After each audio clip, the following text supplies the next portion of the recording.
मुख्यमंत्री योगी आदित्यनाथ ने रविवार सुबह हावड़ बांध पर बन रहे 4 लेन सड़क के निर्माण कार्यों का बहरामपुर रेगुलेटर नंबर 1 के समीप स्थलीय निरीक्षण किया। मुख्यमंत्री ने नागरिकों को संबोधित करते हुए कहा कि इस 4 लेन से बाढ़ बचाव के साथ ही यातायात की बड़ी समस्या का समाधान होगा। स्थलीय निरीक्षण के दौरान मुख्यमंत्री ने 4 लेन की ड्राइंग मैप का अवलोकन कर प्रोजेक्ट की प्रगति की जानकारी ली और कार्यदायी संस्था लोक निर्माण विभाग निर्माण खंड 2 के अधिकारियों को जरूरी निर्देश दिया। उन्होंने कहा कि गोरखपुर चारों ओर से जल से घिरा हुआ क्षेत्र है। इसके पूरब में रामगढ़ ताल, उत्तर की तरफ चिलुआ ताल, पश्चिम की तरफ राप्ती नदी और पश्चिमोत्तर में रोहिन नदी गोरखपुर महानगर को घेरे हुए है। रोहिन नदी से बचाव के लिए माधोपुर तटबंध बना हुआ है। राप्ती और रोहिन नदी का संगम डोमिनगढ़ में होता है और इसके बाद राप्ती नदी गोरखपुर के पश्चिम की ओर से बहती है।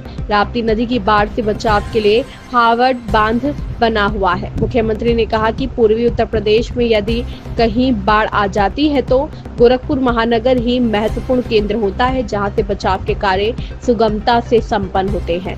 बाढ़ से शहर के बचाव के लिए दशकों से मांग हो रही थी। उन्होंने याद दिलाया कि वर्ष 2017 से 18 में इसी क्षेत्र में जब हावड़ बांध पर जब राप्ती नदी का लेवल उठ रहा था तब बाढ़ से बचाव के लिए अत्यंत संवेदनशील स्थिति बन गई थी। काफी मशक्कत के बाद तटबंध को बचाया जा सकता था। इसे देखते हुए और यातायात की समस्या से भी निजात दिलाने के लिए एक नई व्यवस्था बनाई गई है। इसमें राजघाट से डोमिनगढ़ तक 4 लेन की सड़क बन रही है। डोमिनगढ़ में एक रेलवे ओवरब्रिज का निर्माण हो रहा है। हावड़ बांध के बाद माधोपुर तटबंध को भी 4 लेन से जोड़ते हुए मसेहरा को जोड़ने की कार्रवाई होगी। इस स्थिति को यातायात से बचाया जा सकता है। यह यात्रियों के साथ साथ माल भाड़ा पे भी लागू होता है। आप देखते होंगे माल भाड़ा की मुख्य मंडी साहबगंज यहीं पे है और यहां पर कपड़े का भी बड़ा व्यापार है। इन दोनों के लिए ट्रक्स रात्रि भर यहां पे खड़े रहते हैं। लोगों को जाम का सामना करना पड़ता था, दिन में नहीं आ सकते थे। अब एक व्यवस्था होगी कि दिन में भी और रात्रि में भी जब ये मार्ग बन जाएंगे लोग आराम से अपने सामान को भी ला सकते हैं, माल को भी यहां तक पहुंचा सकते हैं और यात्री भी आराम से अपने अपने घरों को बिना किसी जाम में फंसे हुए आ सकते हैं। और इसके लिए भी आज ये कार्य प्रारंभ हुआ है। इसको पीडब्ल्यूडी इसका निर्माण कार्य कर रही है।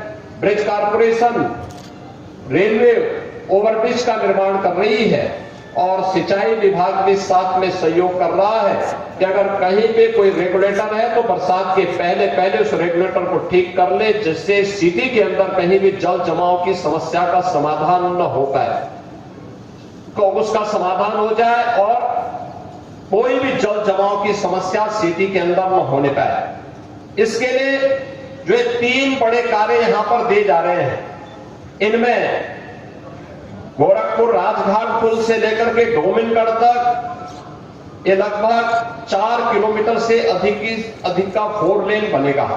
195 करोड़ रुपए की लागत से यह मार्ग बन रहा है। ऐसे ही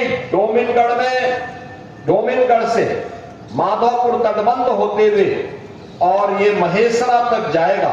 यह लगभग 10 किलोमीटर से ऊपर होगा। 10 किलोमीटर 200 मीटर का यह मार्ग होगा। यह लगभग 380 करोड़ रुपए इस पे खर्च होंगे।